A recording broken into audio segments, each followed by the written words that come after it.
Magandang araw po mga kaludi at welcome back po dito sa channel natin. So ang bagong presentation po natin ngayon ay nabasa ko lang po doon sa comment sa baba.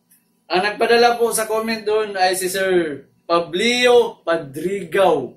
So sabi niya po doon, Sir Buddy Proy, paano mag-install sa Purgang switch sa 4 na ilaw? So yun po ang gagawin po natin kung paano po yun i-install. So ito na po mga kaludi ang i-install natin. So dito gumamit po tayo ng MCB distribution box. So 3 brands lang po ito. Isang main, isang para sa outlet at isa para po sa lighting natin. 16 ampere. So ito po ang gagamitin natin para doon sa lighting sa pag-install. So ito po yung diagram natin sa 4 na ilaw at saka Purgang na switch.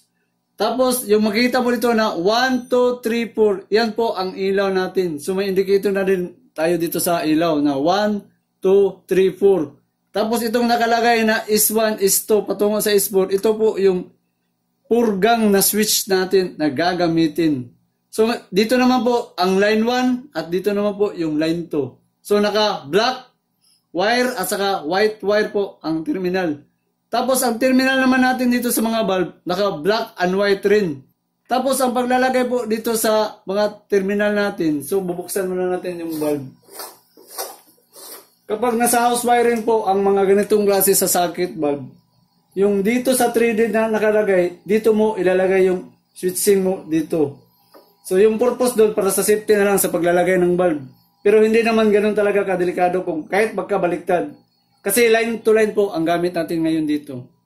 So, ilagay natin ulit. So ang una natin gagawin, lalagyan na natin ng wire po dyan. So makikita naman dito yung line 1 at saka line 2. So ito yung wire na gagamitin natin. So number 14 lang ang gagamitin natin.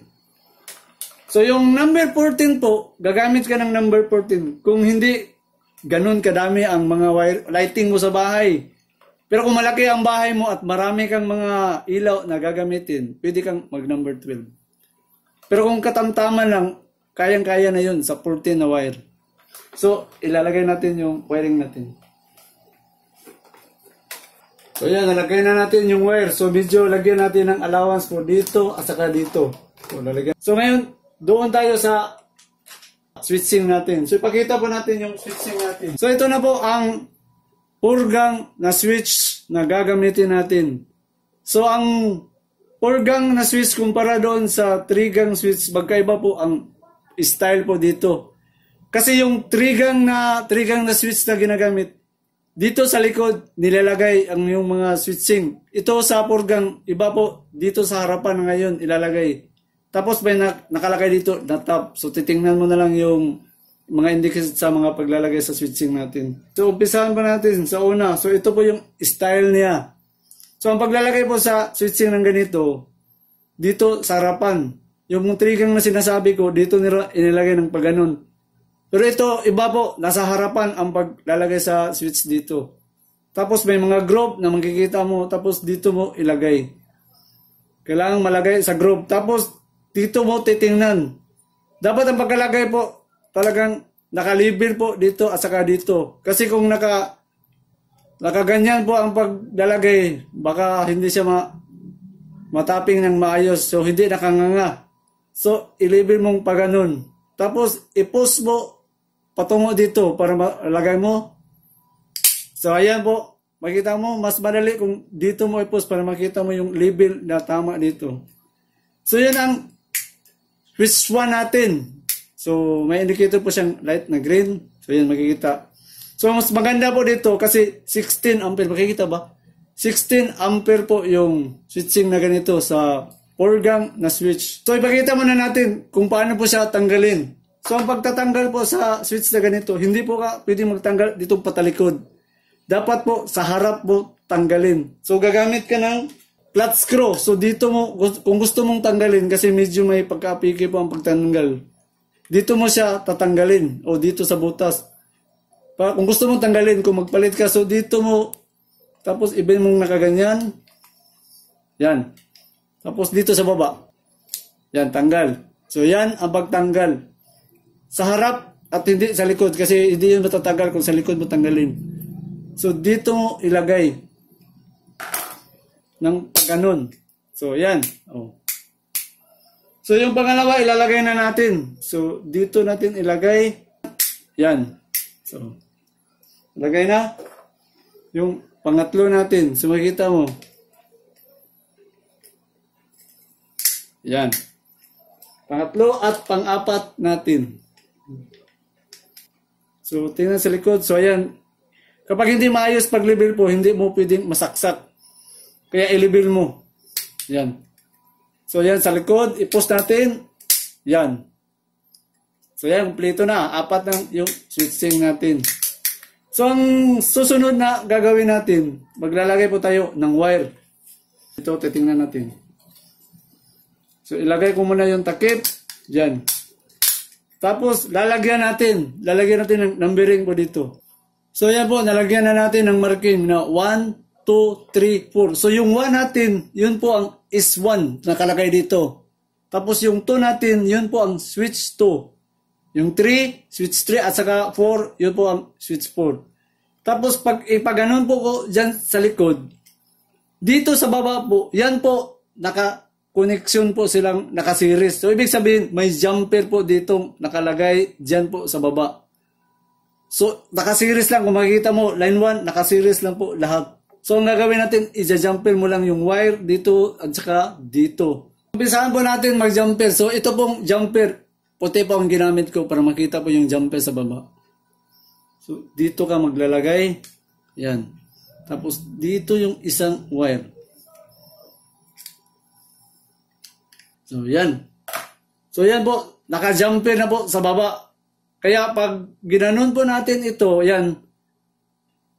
Kung makikita mo, 1, 2, 3, 4, kung ipaganon mo yung connector natin, dito yung nakatap yung line 1 natin. Yung line 1, dito yan, nakatap. So, ibig sabihin yung naka-jumper na po lahat dyan. So, makikita naman sa diagram, naka-series jumper po yan. Nakakonektado yung S1, S2, S3 at saka S4. So yan po, nilagyan natin ng jumper yan. Yung S1, S2, S3 at saka S4. So makikita mo dyan, nakakonect po yan. Tapos dito sa taas, dyan po, maglalagay na naman tayo ng wire. Yung sabi natin na may S1. So number 1 ang ilalagay kasi makikita mong 1. Tapos yung S2, 2, S3, 3 at saka S4, 4. So lalagyan natin dito ng wire sa taas na naman. So nakaganon. Dito yung number 1 kasi nakaganon po siya. So, ganon na lang natin. Dito yung number 1 na wiring sa S1. So, yan. Nalagyan na natin yung number 1 na marking. Tapos, kung may marka po siyang 1, tapos sa dulo, mayroong 1 rin para matrace up natin yung maigi. So, dito na tayo sa pangalawa. So, makikita mo dyan. Yung 1. So, itong yung 1. Tapos yung 2. So, yung 2 natin, dito natin ilagay. So, 2 dito, at saka sa dulo, may 2 rin. Makikita mo sa dulo, may 2 rin siya na badlist. So, yan, nalagay na natin. So, sa 3 na tayo. So, yan na po. Makikita nyo, nalagyan na natin ng marking lahat. Yan, makikita yung 1, 1. So, baliktarin na lang natin para makita. Yan, oh. Para makita po yung wiring natin. So, kung makikita mo, yung 1 dito, may badlist na 1. Tapos yung 2, 3, 3, at saka 4, 4. So makita mo dito sa likod, yan po ang tapping natin. So makita nyo. Naka-jumper dyan. Kung ganonin natin yung forma dyan, katulad dyan sa baba, makikita nyo yung diagram dito. So naka-series po sila lahat. Tapos yung wire patungo dun sa taas, naka-numbering po siya. Ilalagay na natin doon sa utility box. So dito po sa utility box, ito ipakita mo na natin itong supply pong nandito. So itong dalawa, kung gusto mo pang mag-supply ng distribution sa lighting doon, pwede mong i-directa po ito. Pero kung sabihin natin dead end na po ito, i-direct mo na lang dito yung line 1 natin. So itong makikita mo na black dito, iyon po ang line 1 natin patungo sa switch. Nakatap ang L1 natin. So ito yung L1 na galing doon sa supply. So yung jumper natin sa switch 1, so dito yan nakatap. So nakaseries lang. So itaping natin. So, ayan po, natapping na natin. So, makikita ba? So, ayan, makikita, natapping na natin yung line 1 natin na nanggaling doon. Line 1, nakakonect sa street lang po sa lahat. Yung jumper natin, makikita mo dito, naka-jumper. Yan, white lang nilagay natin ha, para makita natin yung pagsi-jumper. Tapos, itong 4 na wire, ilalagay na natin doon sa distribution natin. Umpisa natin ito sa 1. 1. Yan, makikita. 1. Tapos 2. So, yung 2. Number 2 na. Nandiyan na natin ilagay yung number 2. So, number 3 na naman. So, ito yung number 3 natin. Yung number 3. So, yan, makikita. Yung mga wiring natin. Number 3. Tapos, itong number 4 natin. So, yan. So, yan po. Makikita mo yung mga wiring na tinakbo natin na switch. Return natin sa block na tapping dito sa 1. Na pupunta po ngayon dito sa switching natin sa 1, 2, 3, and 4. Ika-cover na lang natin itong switching natin dito. So, yan. So, umpisahan natin mag-tapping ngayon. Dito tayo mag-umpisa sa light bulb. So, 1, tapos switch 1. So, yung switch 1, may marking na tayo na 1. Pagta-tapping, uunahan muna natin yung, makita mo yung white wire. So, yun ang line 2 natin. Dito makita mo yung line 2. So, yung line 2, madali mo lang itap sa lighting natin kasi nakamarking naman po sila sa white at saka black. So, yung white dito, yun po nakatapping sa white wire. So, yung white, ito yung line 2. So, dito yan itatapping. So, yan. Madali na lang itapping. Yan, dito yung white. So, line 2, white, white. Tapos, itong black dito, yun po ang para sa switching natin. Na ito, nilagyan natin ng 1 na marking na isang badlist. Diyan po magta-tapping yan. Ganun po ang mangyari sa tapping. So yan, na-tapping na natin yung umpisa dito sa lighting white. Tapos sa baba tayo na switch 1. So may marking 1. Tapos yung ito na po yung black. So yung black natin, yung black patungo sa switch 1. So ito yung switch 1. Tapos diyan mo i-connect. So yan. So yan po ang tapping. So, makikita mo yung black patungo sa switch 1 natin. So, ito yung switch 1 natin doon na nakatapping sa black at saka naka-return pabalik po dito yung 1. Ito na po yun. Dumaan na doon sa switch doon. So, ito yung tapping natin. Yan. Para po mas lalo pong mahigpit. I-pin mo po ang pag-tapping ganito, ganyan. Para mas lalo pong mahigpit. So, yan. So, tapos lalagyan ng electrical tape. So, pagkita muna natin yung tape, ganyan. Yan. So, tip. Tapos, ibin mong nakaganon. Ganan. Saka, yan. Okay. Tapos, tracking. Yan. So, yan. So, finish na tayo sa switching 1 natin. So, yan. So, dito na tayo sa number 2. So, ito. Switching number 2. So, dito tayo mag-umpisa na naman sa white. Sa taas, so ito yung white sa terminal sa bulb. So white. Nakatapping sa yan, nakatapping po yung white. Ito yung white, nakatapping sa white. So makita mo dito yung white wire. So itong white at tapos ito yung bulb 2. So may marking po tayo na bulb 2. So dito yan itapping natin. So yan, natapping na natin. So yan, tapos na. Dito tayo sa black, bababa. So ito yung terminal sa lighting 2, black, patungo sa switch 2 natin. So, ito yung 2. So, yan, nakatapping yung, dito yung tapping sa switch 2 natin. Yan, tapping na natin. So, dito na tayo sa switch 3 na tayo. Dito, switch 3 tayo. Sa switch 3 naman, so makikita naman dito yung white, nakatap sa line 2 na white. So, ito yung line 2 natin na white, yan. Nakatapping yung white, dito yan nakatapping. So, makikita mo nun sa diagram. So, white, lahat po sa taas, 1. Dito sa line 2 natin, nakatap white. So, yan, white. So, yan, natapping na natin. Yan, natapping na. So, 3. Yung 3 dito, ito yung 3 nga black, pababa, nakatap sa switch 3 natin. So, ito yung switch 3 at nakatapping po siya dyan. So, yan po, natapping na natin. So, isa na lang, kulang natin. So, isa na lang dito sa 4. So, yung 4, ending na. Makikita mo, white. Yung ending natin na white, ito. Yung ending white, nakatap sa white dito sa terminal natin sa valve 4. So, white, dito yung white. Dito mo yan itatap. So, yan, ending na dito. So, tapping tayo dito. So, yan po, natapping na natin yung dito sa ending na number 4, white. Yan. Tapos yung switching na terminal na itong black, natapping po siya dito sa switch 4. So may marking na po tayo dyan. 4. So dito yan, nakatap. So yan po, natapping na natin. Yan, finish na tayo. So yan, tapos na. So, mag-testing na tayo doon kung meron ba siyang short circuit sa tapping natin. So yan, pumalo yung tester natin. Makikita ba? Yan. Tapos kukunin natin yung dalawang wire dito. So ito yung black and white na terminal natin sa lighting. So dito natin lagay yung tester at saka dito yung isa. So makikita mo, hindi na po siya gumalaw. So joint po na natin. Ayan. Tapos dito. So yan po, open po. Wala continuity. So wala po siyang short circuit. Tapos switching natin. Dito yung lahat switching para sure tayo na buong circuit na walang short. So ayan, hindi po siya gumalaw. So ibig sabihin doon, wala pong short circuit. So pwede na natin ilagay doon sa MCB natin na breaker. So switch off na natin ito para hindi umilaw. Tatapping na natin.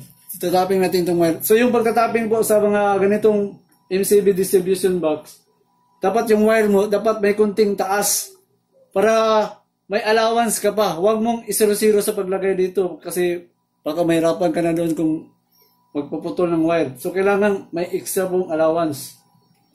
So ayan, natapping na natin. So ready for switch on na tayo dito sa main natin.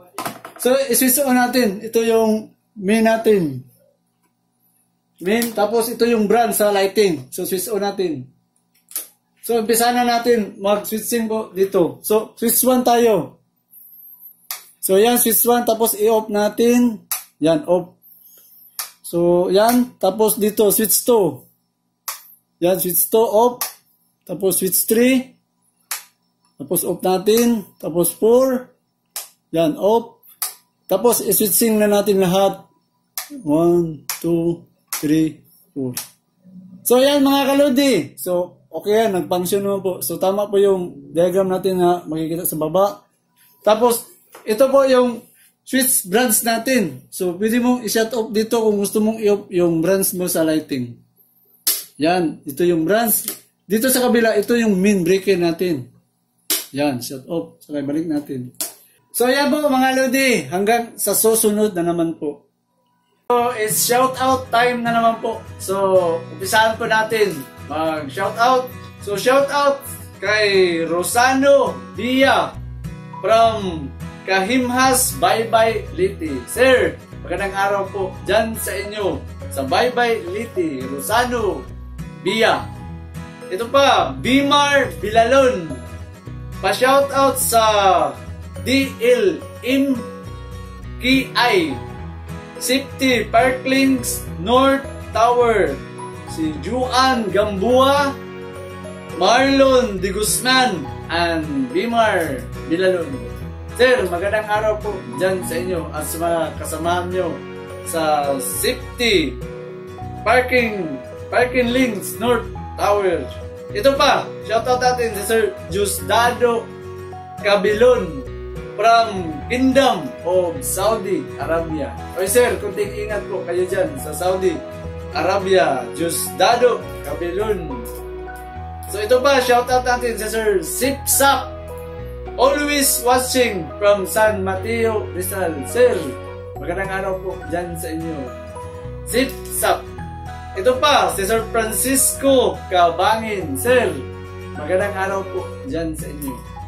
Ito pa si Sir Ricky Natividad. Sir, magandang araw po dyan sa inyo, Ricky Natividad.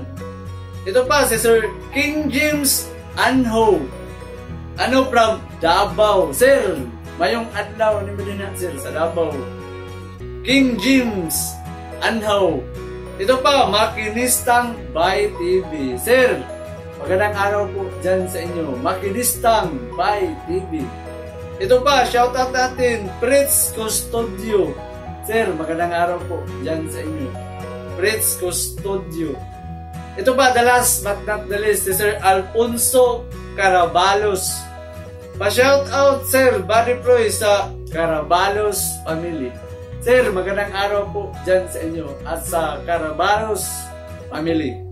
So ayan po mga Lodi, natapos na po ang shoutout natin. Sana po may natutunan po kayo sa bagong presentation natin. At saka maraming salamat po sa palagi niyong panonood.